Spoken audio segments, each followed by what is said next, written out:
Sugar-sweetened beverages like sodas, sweetened teas, energy drinks, and even some fruit-flavored waters are often dismissed as merely empty calories. But this label seriously understates their true metabolic impact. These drinks don't just contribute to weight gain by adding excess sugar without nutrients. They actively disrupt the body's internal regulation systems in ways that accelerate chronic disease development. Unlike solid foods that contain fiber and other components to slow digestion, liquid sugars are absorbed rapidly, creating sudden spikes in blood glucose that demand an equally fast insulin response. Over time, this repeated pattern contributes directly to insulin resistance, fat accumulation, and systemic inflammation. The speed at which sugary drinks act on the body is part of what makes them so harmful. When a person drinks a sugary beverage, glucose and fructose, especially in the form of high fructose corn syrup, are quickly delivered to the liver. In large doses, fructose overwhelms the liver's capacity to process it safely, leading to the production of fat in a process known as de novo lipogenesis. This promotes visceral fat buildup and can contribute to non-alcoholic fatty liver disease, even in people who are not overweight. Additionally, the resulting surge in insulin levels, if repeated daily, increases the risk of insulin resistance, one of the earliest and most central features of type 2 diabetes and metabolic syndrome. Beyond the hormonal consequences, these drinks play a key role in systemic inflammation.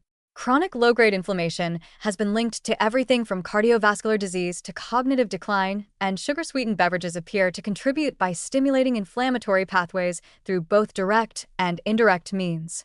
They can alter gut microbiota, increase circulating uric acid, and drive oxidative stress, each of which feeds into a broader inflammatory cascade that damages blood vessels, cells, and tissues over time. The health outcomes are clear and well documented. Individuals who consume just 1 or 2 sugar-sweetened beverages per day have a significantly higher risk of developing obesity, type 2 diabetes, heart disease, and even some cancers. Importantly, these risks persist even in those with otherwise normal body weight, illustrating that the metabolic harm is not solely linked to calories or fat gain, but to the biochemical effects of sugar itself. Still, there's a silver lining. When people reduce or eliminate sugary drinks from their diet, they often experience meaningful improvements in health within weeks. Blood sugar levels stabilize, insulin sensitivity improves, and cravings for other sweet or high-calorie foods tend to decrease. For many, swapping out these beverages is one of the most impactful and achievable changes they can make.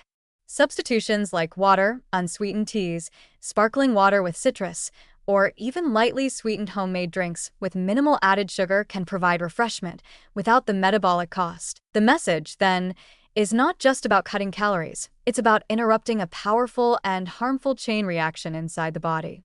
Sugar-sweetened beverages are more than empty. They're actively disruptive. Recognizing this can shift how we approach hydration, public health policy, and personal dietary choices.